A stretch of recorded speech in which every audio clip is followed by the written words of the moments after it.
For my triangles, so that every one of them is exactly the same, I have made myself a template. It's just a bit of cardboard that I've put stick tape on, so that obviously give it a bit more strength and so that it doesn't rip or anything. But mine is 16 centimeters wide and 19 centimeters long. So this is just what I've chosen for mine. I thought this was a really nice size, but obviously you can do whatever size you like. You can do, you know, tiny little ones if you want. You can do really, really big ones. It really doesn't matter. It's personal preference. Now what you're going to want to do is fold your fabric right side to right side so that the wrong side is facing out. And you just want to make it so that it's thick enough to accommodate the width of your template.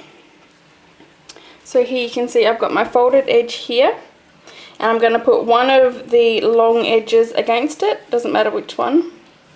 And as long as your folded part here is long enough to fit that in, that's all you need.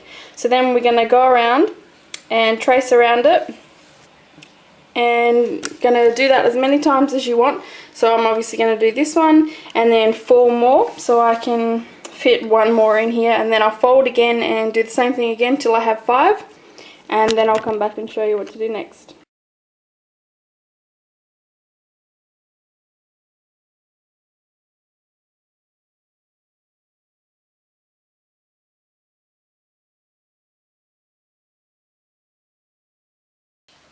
So now that we have all our triangles cut out, what we're going to do is put in a couple of pins down the side that we're going to sew. Now the side that we sew is the long end that is open. So this is our folded end and this is our open end. So just going to chuck in a couple of pins just to hold it in place while we're sewing. This is optional, of course. So I've just got 3. Now I'm going to take it over to the sewing machine, and I'm just going to do a straight stitch all the way down this open end.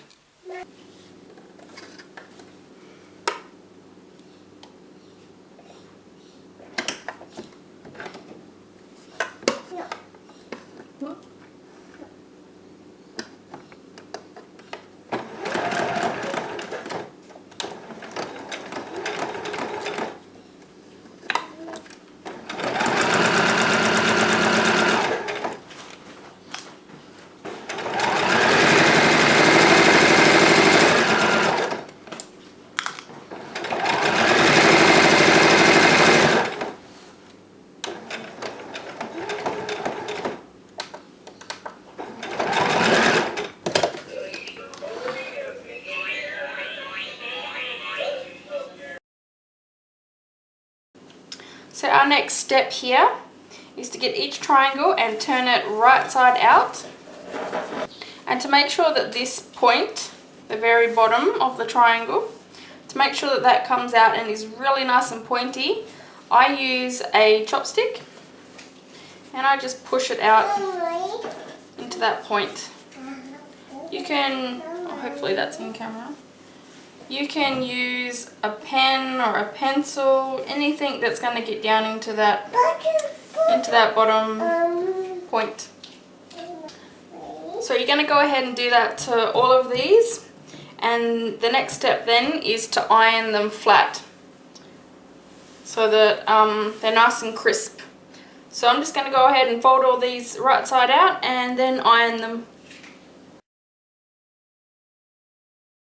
Okay, so for this next part, you're going to lay down your whatever material you're going to be using to string them all together. I'm not sure what this is called, but you can find it down the aisle where all the trims are, where you buy everything per meter. So I've got mine laid out. You can also use binding, but yes, this is just what I have at the moment. Now when you lay down each triangle, you just want to lay it so that it is covering half of this material up here. So that way when you fold it, you've got the same amount on both sides. So I've gone ahead and done that down this end. You're going to want to leave a little bit extra at each end because this is where we're going to tie the little loop that is going to enable you to hang it. So I've gone ahead and I've folded down one of these just to show you, and then you're going to want to pin it so that it's in place ready for sewing. You're going to do that all the way along. Then once you've done that, you're going to take it to the machine and sew a straight stitch all the way along it.